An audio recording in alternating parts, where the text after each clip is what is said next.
First time mo bang bibili ng bahay?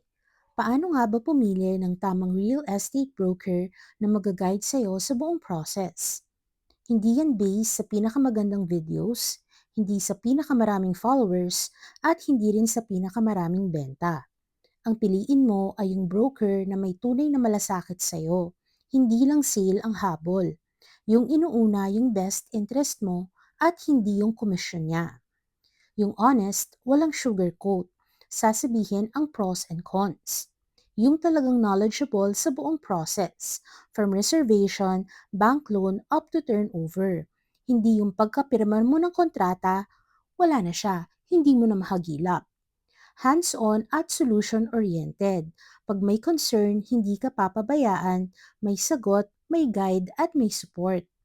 Yung nagre-research ng developers at projects, hindi yung kahit ano i-offer sa'yo, kundi value for money ang tinitignan para sa client niya. At syempre, dapat licensed. Dapat may expert guide ka, pero syempre, choose wisely. Bonus tip, basahin ang client reviews. Makikita mo doon kung talagang maalaga at reliable sila. This is your first home, hindi dapat basta-basta. If you want a smooth, guided, and honest home buying journey, message us.